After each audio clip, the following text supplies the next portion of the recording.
우리가 포로 시대를 통해서 또 교환 시대를 통해서 하나님의 기가 막힌 이 섭리, 어떻게 보면 참 우연이라고 할 수 없는 하나님의 계획된 섭리에 따라서 모든 나라와 모든 민족이 움직이고 또 그 말씀에 따라서 이스라엘 백성들이 다시 돌아오게 돼서 성전을 재건하고 율법을 재건하고 성벽을 재건하고 또 하나님의 예배하는 공동체로서 그들 재건될 사건을 우리가 하나님의 섭리 가운데 발견했는데, 이제 엑스더라는 이 성경 말씀을 통해서 다시 한번 우리가 하나님의 어떻게 보면 섭리를, 큰 구속사적인 섭리를 다시 한번 확인하도록 하겠습니다. 에스더가, 우리 성경에서 여자가 주인공인 성경 2개가 있습니다. 하나는 뭐죠? 여기 지웠는데, 그렇죠? 여기 있네요. 룻기, 그렇죠? 룻기. 그 다음에 요 에스더입니다. 에스더. 그 에스더를 보면은, 자, 여기 볼게요. 이게 뭐냐면은 에스더의 배경이 어디냐면, 아까 전에 포로 귀환했잖아요. 유대 백성들, 그렇죠?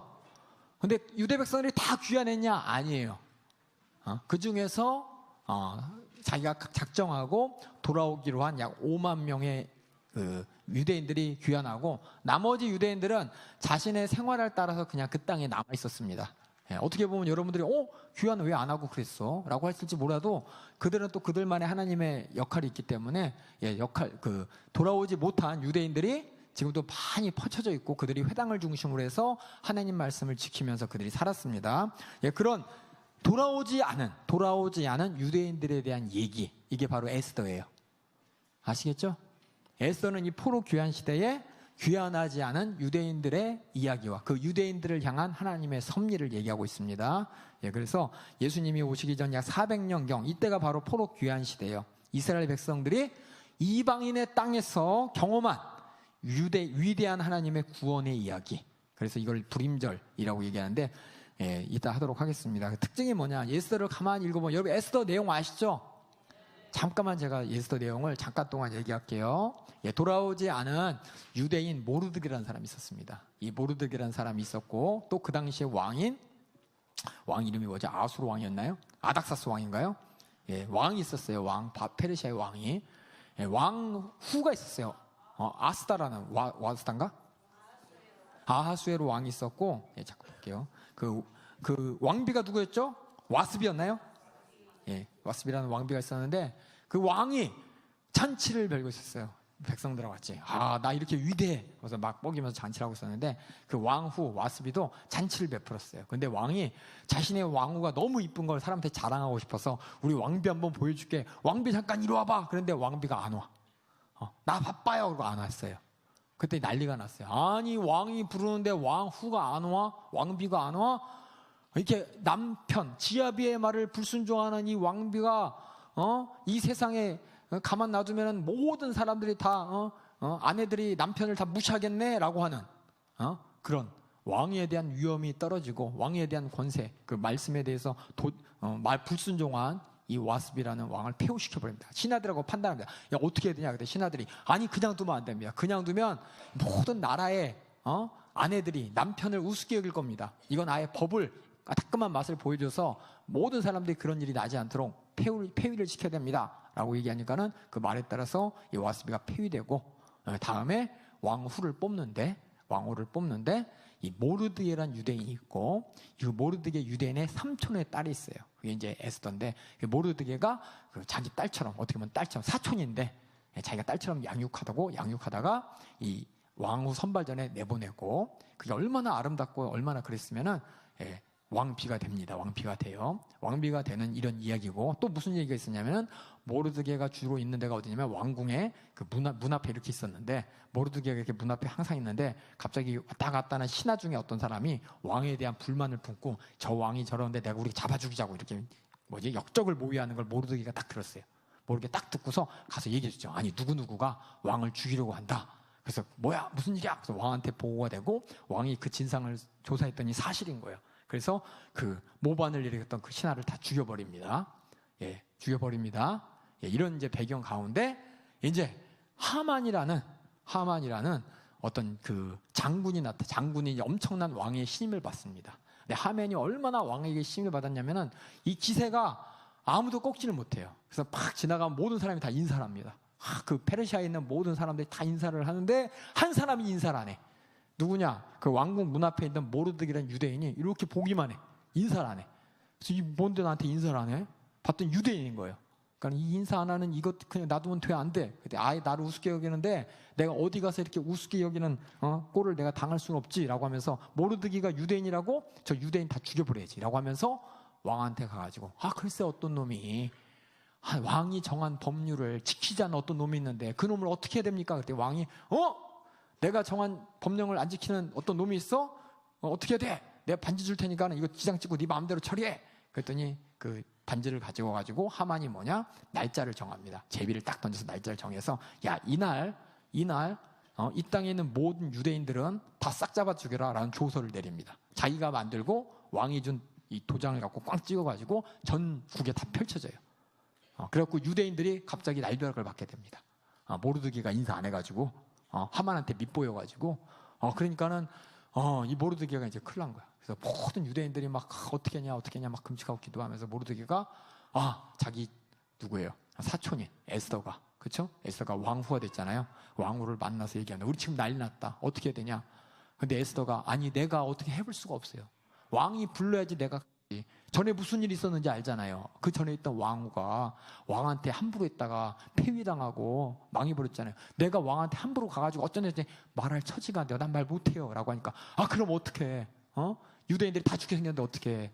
그래갖고 그러면서 모드리가 뭐냐? 이때를 위해서 네가 왕이 된 거 아니냐? 이때를 위해서 네가 왕후가 된 거 아니냐? 라고 하니까는 그럼 내가 한번 기회를 볼 테니까는 우리 모두 함께 기도해 주세요 라고 하면서 이제 왕 에스더가 이제 금식을 합니다. 금식을 하고 왕이 안 불렀는데 왕 앞에 슬쩍 가는 거야. 왕이 안 불렀는데 자기 맘대로 가면은 왕의 권위를 무너뜨리기 때문에 전에 있던 왕후처럼 폐위되고 난리가 나잖아요. 그걸 이제 목숨을 가고 그냥 죽으면 죽으리라 하겠습니다라고 해서 딱 갔는데 왕이 갑자기 그 일을 보다가 갑자기 나타난 에스더를 보면서 화를 내는 게 아니라 눈이 밝아지면서 너무 이뻐가지고 야, 참 우리 와이프 이쁘다 그러고서 이 뭐냐 가만히 있을 때 만약에 뚝 마주쳤을 때 가만히 있으면 신하들이 어떻게 되느냐? 아니 왕 앞에 갑자기 나타나고 갑자기 죽일 수도 있잖아요. 부르지도 않는데 나타나면은 암살할 수가 있잖아요. 그러니까는 어떻게 해요? 죽일 수도 있으니까 빨리 왕이 뭐냐? 자기 이제 금호를 내면 그게 뭐냐 이제 붙잡으라고. 그걸 딱 붙잡으면 왕이 이제 앞에 설 수 있는 자격을 얻게 됩니다.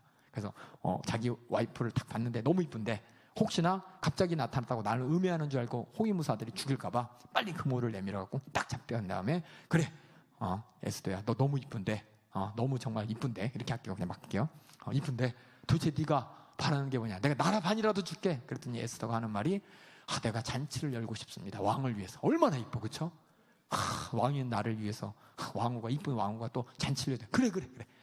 그 대신에 조건인데 뭐냐? 하만이라는 사람들 이렇게 같이 초대해달라고. 그 잔치에 같이 자리게 해달라. 그래. 그래갖고 왕이 야 에스더가 잔치를 벌였는데 하만아 너도 참석해. 그랬더니 하만이 막 너무 좋은 거야. 가뜩이나 왕이 나를 잘 아는데 왕후까지도 자기를 알아보고 초대해 주니까는 어깨가 막 들썩들썩 나타난 겁니다. 그런 와중에 그 모르드게 그 자식 눈에 거슬리는데 내가 잔치에 가가지고 왕한 기분 좋을 때 얘기해가지고 이 모르드게를 죽여버리겠다. 그래서 잠깐 여기 나무 높이 다뤄. 그 높이 한 50규빗이래요. 50규빗이 규빗이 요 팔꿈치예요. 팔꿈치. 여기 요만큼. 이거 50규빗이면은 한 얼마큼 될까요? 한 15m쯤 될 거예요. 10m, 15m 되는 그 기둥을 세우고 내가 왕한테 가가지고 기회를 봐서 얘기해가지고 저 모르드게를 요 위에 매달아 죽여버려야지라고 딱 갔는데 딱 갔어요. 딱 갔는데 그 사이에 무슨 일이 나타나냐? 어떤 사람 왕이 이제 다음날 잔치인데 가만히 있는데 잠이 안 오는 거예요. 그래서 야 과거에 무슨 일 있었나? 그 조선왕조 실록 같은 거 있잖아요. 한번 역사 쓰면 한번 읽어봐. 읽어봤더니 무슨 일이었냐?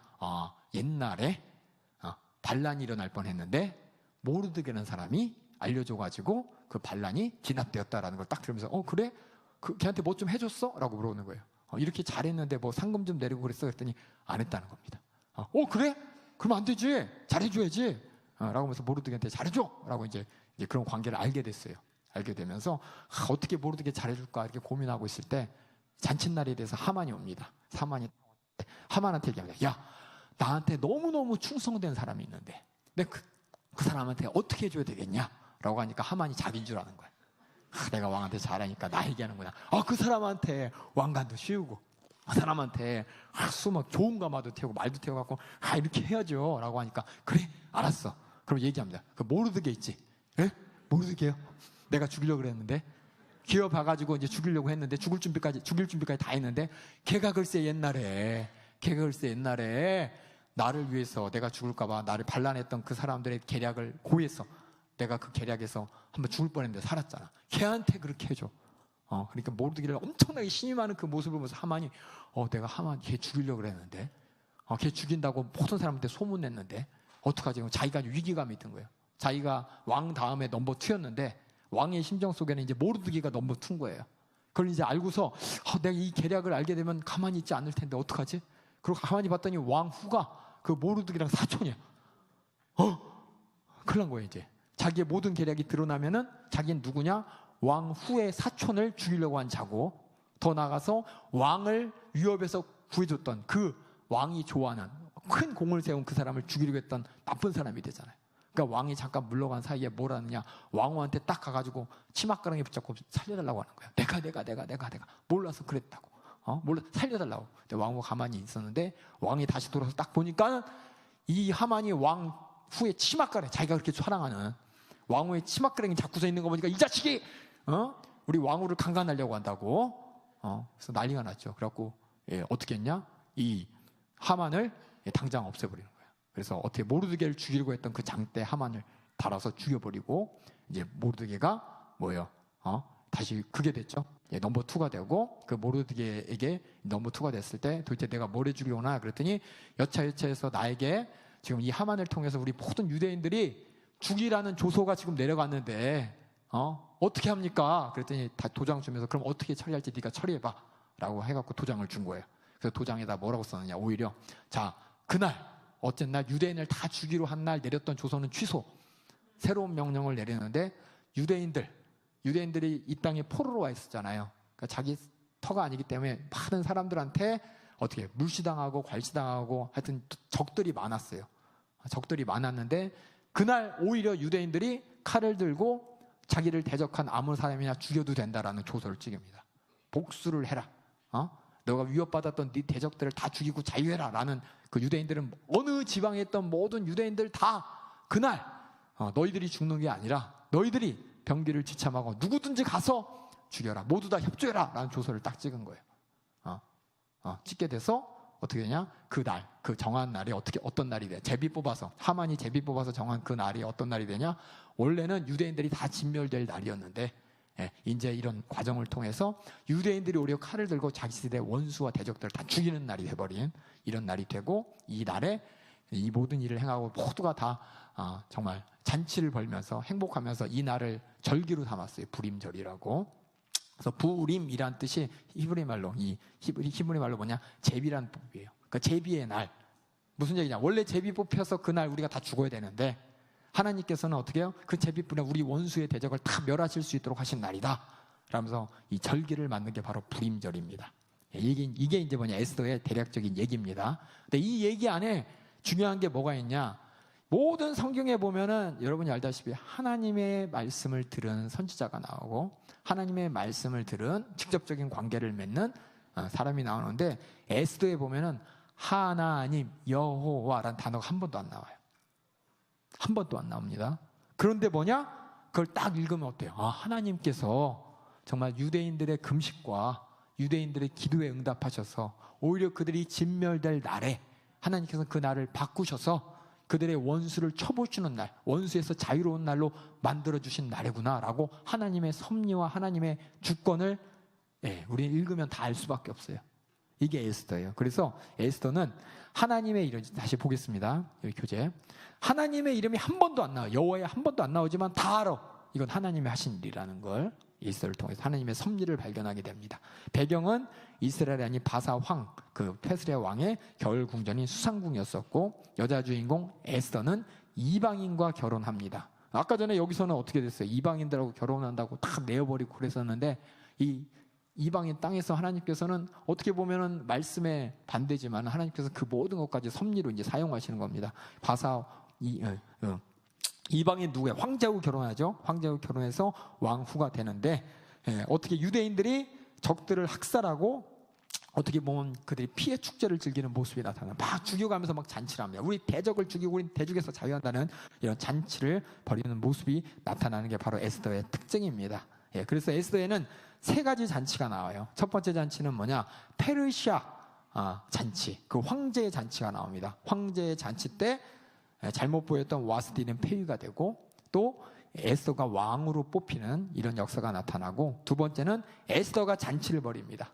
에스더 잔치를 통해서 원수 하만의 유대인 학살 음모에서 오히려 하만이 처형당하는 이런 사건이 일어나고, 마지막으로 불임절 유대인의 잔치에서 유대인들의 대적이 제거되는 이런 모습 잔치가 나타납니다. 그래서 에스더를 통해서 알게 되는 게 뭐냐? 드러나지 않는 하나님의 성격, 여호와라는 말이 한 번도 안 나옵니다.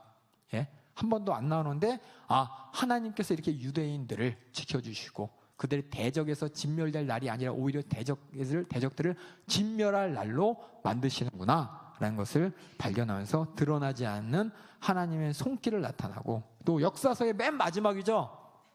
역사서의 맨 마지막이잖아요. 그렇죠? 역사서의 맨 마지막에 어떤 일이 나타나느냐? 이런 역사가 나타납니다. 지금 우리는 여기 있습니다. 하만과 모르드게의 대립된 관계가 바로 이 에스더의 큰 그림인데, 이 하만이 누구냐? 이 하만이 바로 여기 누구냐? 아각 왕이 있습니다. 이 역사를 잡아볼게요. 이스라엘 백성들이 이제 출애굽해가지고 광야를 떠돌 때 아말렉이 그들의 뒤를 치죠. 그래서 이스라엘 백성들이 어떻게 됐어요? 모세가 두 손을 번쩍 들었을 때 이기고, 내렸을 때 지는 이 전쟁을 통해서 아말렉이 이제 쳐보게 됩니다. 이때 아말렉이 정말 생각해 보세요. 우리 전쟁 하나보다라고 하는데 광야에 아무 무기도 없이 거짓대처럼 60만이 막 헤매고 있는데 그걸 잡아먹겠다고 아말렉이 나온 거예요. 하나님 입장에서 보면 하나님의 백성을 침범하는 적이죠. 대적을 하나님께서는 모세를 통해서 이기게 하셨죠. 그런데 그 뒤에 사울이 왕 되었을 때 사무엘을 통해서 명령받은 게 뭡니까? 그때 이스라엘의 뒤를 쳤던 이 아말렉을 진멸하라고 했는데 사울이 어떻게 했어요? 다 진멸 안 했잖아요. 아각 왕을 살려오고 좋은 수양, 좋은 양들 다 데리고 오고 자기가 좋은 거 다 살려놓잖아요. 그랬더니 사무엘이 이 아말렉 완전 진멸하라 그랬는데 왜 살려왔어? 그랬더니 이 양이 너무 이뻐서 하나님한테 드리려고 이렇게 하잖아요. 그래서 완전 하나님 눈 밖에 나가는 사건이 바로 이 아말렉이 아각 왕을 살려주고, 그래서 아각 왕을 이제 자신이 하나님이 한 게 아니라 자신이 한 것처럼 세상의 왕처럼 그 왕을 전리품처럼 이렇게 데려온 거예요. 안 죽이고. 그걸 보면서 사무엘이 엄청 화나고 이제 이를 기점으로 해서 사울의 왕권이 사라지고 이제 다윗의 왕권이 쓰게 되는데, 이때 이제 이런 일이 있었는데, 가만히 보면 이 하만이 누구냐면 아각 왕의 후손입니다. 아각 왕의 후손이에요. 모르드게는 누구냐? 기스의 후손이에요. 베냐민 지파. 그래서 이렇게 연결되는 거예요. 이스라엘, 사울, 기스의 아들이고 기스의 후손인 모르드게, 또 아말렉과 아각 왕, 아각의 후손인 하만, 이렇게 연결되면서 어떻게 됐느냐? 이때 이스라엘 백성을 그렇게 고난하게 만났던 이 아말렉이 그들을 이제 하나님께서는 사울을 통해서 완전히 진멸하고자 했는데, 사울의 불순종으로 말미암아 그들이 진멸당하지 않았습니다. 그것을 이방인의 땅인 이곳 바사에서 이 후손이 하만이라는 왕의 2인자가 됐는데, 이 2인자를 이제 모르드게가 대적하게 되고 하나님의 섭리와 하나님의 주권적인 도움으로 말미암아 하만과 하만의 10아들에서 완전히 진멸하게 되는 이런 역사를 보게 되는 겁니다. 그냥 가만히 보는 건, 그냥 보면 그냥 하만이라는 사람이 있었나 보다, 모르드게라는 사람이 있었나, 이렇게 모르드게라는 사람이 있었나 보다라고 보지만은 성경 전체를 한번 펼쳐놓고 보면은 하나님께서 도전했던, 하나님 백성에 도전하고 하나님의 뜻에 도전한 그들이 결국에는 어떻게 되냐? 멸망한다는 겁니다. 아무리 그 중간에 멸망하려고 했는데 실패했으니까 끝이 아니라 끝끝내 하나님은 끝까지 쫓아가서 분명히 멸망시키신다는 거예요. 그래서 하나님을 대적한 자는 결국은 멸망한다는 이 내용이 에스더 안에 숨어 있어요. 성경 맨 마지막 역사서에. 맨 마지막 역사서니까 앞에 있는 모든 걸 또 한번 정리를 해야 될 거 아니에요. 하나님께서는 맨 마지막 역사서를 통해서 하나님의 백성과 하나님 백성을 도전한 자에 대한 그 승부를 내시는 거예요. 그 안에 승부를 내지 못했지만 마지막에 승부를 내면서 하나님의 백성을 도전한 자는 완전한 진멸을, 하나님의 뜻을 도전한 자의 완전한 진멸을 이 그림을 통해서, 이 에스더라는 그림을 통해서 보여줍니다. 물론 이 안에는 불임절이라는 그 절기가 만들어진 배경과 더불어 하나님의 주권적 섭리가 있지만, 성경 전체, 구약의 역사 전체를 확대하면은 하나님을 도전한 자, 하나님의 뜻을 지키는 자의 싸움 가운데 결국은 누가 이기느냐? 하나님이 뜻을 가진 유대인들이 이 아말렉을 완전히 진멸시키면서 구약의 역사는 딱 끝난다. 다시 말해서 하나님의 역사는 마무리된다라는 이 설명이 되어 있는 거예요. 그럼 어떻게 돼요? 우리는 하나님의 자녀로서 우리의 대적은 누굽니까? 마귀죠. 그 마귀는 결국 어떻게 될까요? 예, 확실한 진멸이 된다는, 우리 구속사적인 입장에 봤을 때 결국은 마귀는 패배하고 결국은 우리는 승리한다는 겁니다. 지금 우리가 당장 고난당하고 당장 힘들고 당장 시험당하지만 우리는 끝까지 싸워 이기면 끝까지 결국은 마지막 결론은 뭐냐? 마귀의 패배요, 우리의 승리라는 겁니다. 예, 이것을 이 구약의 에스더를 통해서 우리가 발견하게 됩니다. 그래서 제가 여기 썼어요. 하만은 아각의 후손으로 아말렉의 마지막 자손이었습니다. 이 아말렉은 구속받은 이스라엘을 대항한 첫 민족이었습니다. 광야에서 사울의 첫 임무가 뭐였냐? 바로 아말렉을 진멸하라. 그런데 사울은 아말렉을 진멸하지 않고 아각을 살려주고 많은 짐승들을 살려놨습니다. 이런 아말렉이 뭐냐? 여호와 백성에 대해서 검을 들어 대적하는 열국 중에 첫 번째 으뜸이고, 백성으로 이스라엘에 대항하는 모든 열국을 표상합니다. 대표합니다. 그래서 기스의 후손, 사울의 아버지가 기스인데 이 베냐민 지파 이스라엘 백성의 후손 이 모르드게와 아각, 다시 말해서 아말렉의 마지막 후손 하만이 대립하는 이 장면, 이것을 여러분이 에스더를 통해서 발견하게 되고, 또 하나님의 구속사의 계획, 또 하나님께서 사단은 그것을 끝까지 방해합니다. 그렇죠? 예수를 하나님의 아들이라고 죽였잖아요. 그렇죠? 이런 끝까지 방해하는 사단의 계획간에 이 대립도 나타내는 겁니다. 이와 같이 하나님께서는 하나님의 구속을 방해하는 이 방해자들을 절대로 방치하지 않고 결국은 하나님이 처리하신다는 거예요. 끝까지 하나님의 마지막에 결국에는 승부를 내친다는 겁니다. 그래서 이 안에는 의도적으로 숨겨진 하나님의 손길이 나타납니다. 그래서 이스라엘에 숨겨진 하나님은 그의 숨겨진 백성들을 말살해서 구원하시고 아말렉의 후손 완전한 몰락시키십니다. 그래서 이 전체적으로 보면은 이 안에서 귀환 시대에 귀환하지 않고 남아있는 이스라엘 백성들, 유대인들과 그 안에 어떤 역사 가운데 하나님의 손길도 나타내지만은 구속사 전체를 바라봤을 때 하나님이 어떻게 일하시는지에 대한 하나님의 섭리도 발견하게 하십니다. 그래서 하나님의 나타나지 않는 이 섭리, 에스더에는 하나님의 이름이 한 번도 안 나와요. 여호와의 이름이 한 번도 안 나와요. 하지만 그 안에 우리는 하나님의 섭리를 다 느낄 수가 있습니다. 그래서 하나님의 섭리는 자기 백성을 보호하시고 그의 구속의 계획을 끝끝내 이루신다는 것을 우리가 구약의 마지막 에스더를 통해서 우리가 발견하는 것이 바로 에스더를 통해서 우리가 보는 하나님의 뜻이요, 우리 하나님의 섭리입니다. 아시겠어요? 이걸 보고 한번 읽어보셔요. 그러면 다 느껴져. 그냥 우리는 그냥 에스더가 죽으면 죽으리라 하고 나갔더니 이스라엘 백성들이 살았구나, 그래 죽음을 각오해야 돼, 이게 아니라 이 안에 나타난 하나님의 섭리를 여러분이 잘 보셔야 돼.